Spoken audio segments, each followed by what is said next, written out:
Hi, Doug Hastings, Lawyer to Lawyer Business Development Coaching.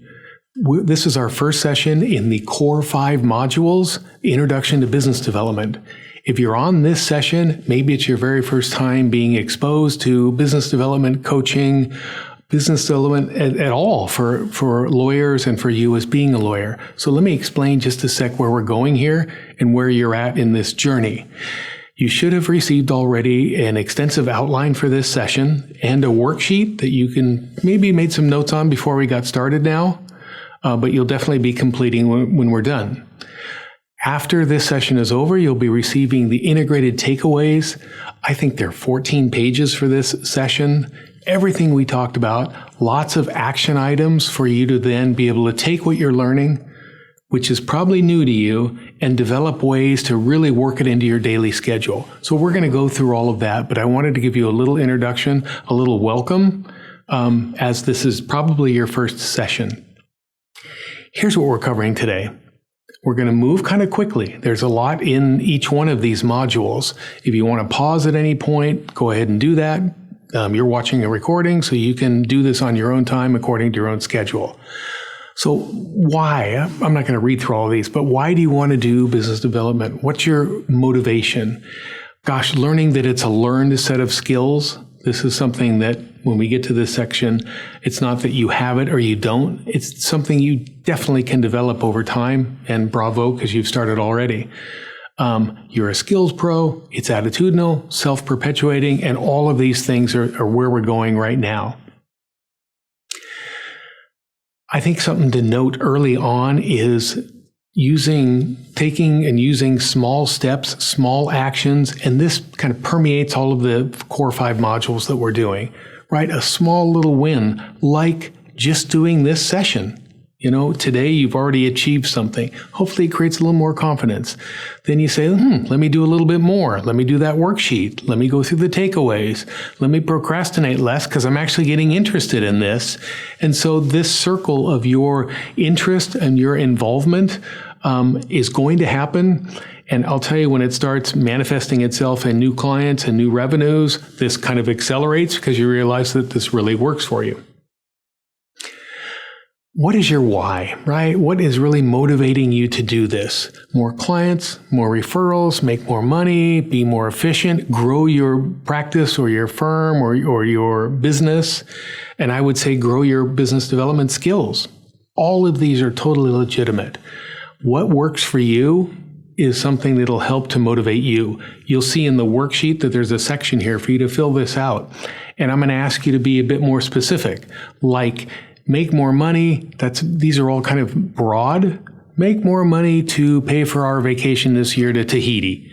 Make more money to pay for my kids' private school. Whatever your motivation is or whatever your why is, see if you can make it specific, like for a 1-year target. Look, you're already an expert at learning. Again, if this is brand new to you, take a deep breath. Because from undergrad work, law school, the bar, what you're doing as an attorney, you're an expert at learning.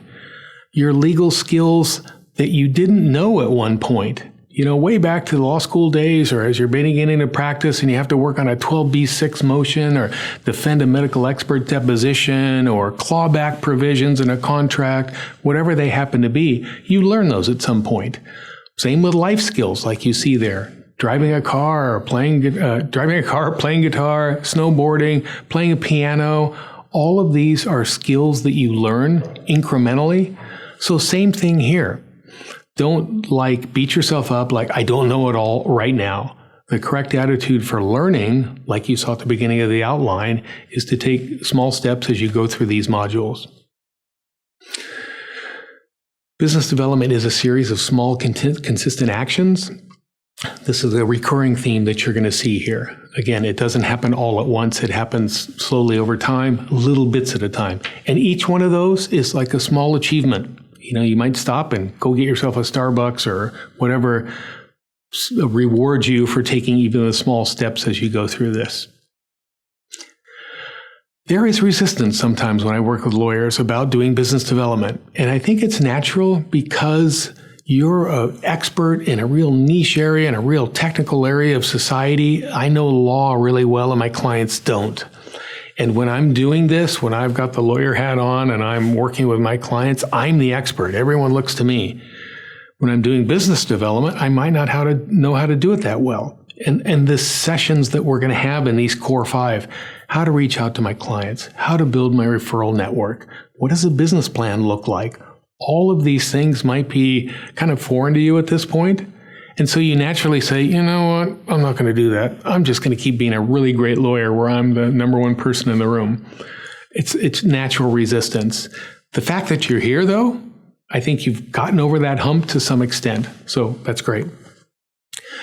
When you're doing this, there's a wealth of resources out here, and I just put a few up here. I know Ross Fishman. I know Mo Bunnell. Boy, that Snowball System is a great book if you want something to help continue motivation, help continue with your skills. Patricia Gillette about Rainmakers, Born or Bred.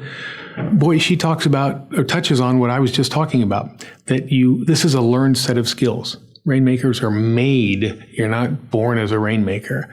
Deborah Ferrone in that Forbes article about working with legal professionals. She has another great article on working with associates. All of these people are great. All of these resources are great. So to the extent you want to jump on Amazon and complete your library, go ahead.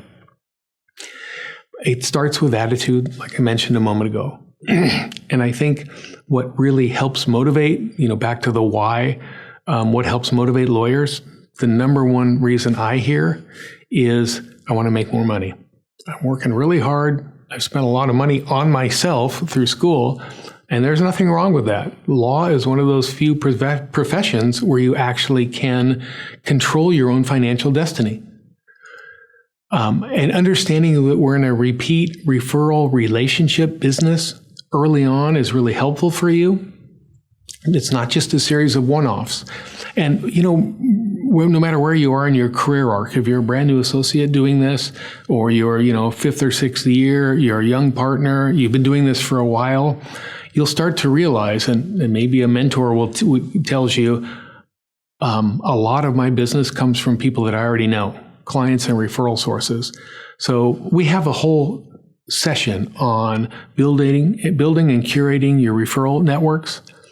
And another one on engaging client outreach. And both of those really sort of hammer home the fact that taking good care of your existing contacts is part of that repeat referral relationship business. And knowing lifetime client value. Some firms track this. And it's helpful for an attorney to jump in and see, over the last 5 years, I only remember this one matter. But, when I look at our financials, this client has actually been worth $100,000 over the last 5 years. So understanding these 3 concepts, you're in control, repeat referral relationships, and that over time, your clients are really valuable to you. This is a great attitude in introduction to business development to adopt for yourself.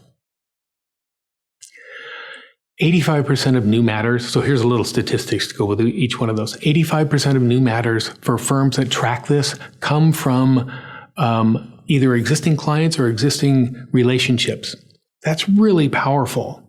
The mantra in the market has been for 10 years or so, new business from new clients, new business from new clients, and they might not be taking care of where their new matters are coming from, right? Your existing clients and your existing referral sources. In the middle there, 75% of new clients to a law firm come as a referral through an existing client or an existing relationship. Again, super powerful.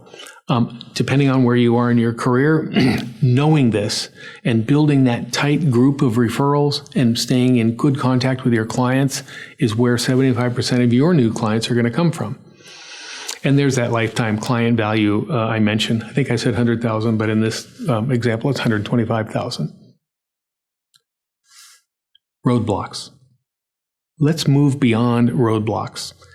When I work with lawyers, these are the top 10 reasons I hear from them about why I don't want to reach out to my clients or do business development. And I want to kind of get this out there early on and just say, we are going to move beyond this. The market has moved beyond this. Your attitude and your mindset needs to move beyond this. So look at any one of these. I don't want to be salesy. What will we talk about? I don't want to bother them. My job as we go through these is to enable you and give you weapons, if you will, to say, wow, these don't apply to me anymore because I now have a great system to just push past these, okay? So roadblocks are not for you. You'll realize that early on. Let the others kind of wallow with that resistance, but you'll have tools, techniques, strategies to just move beyond that.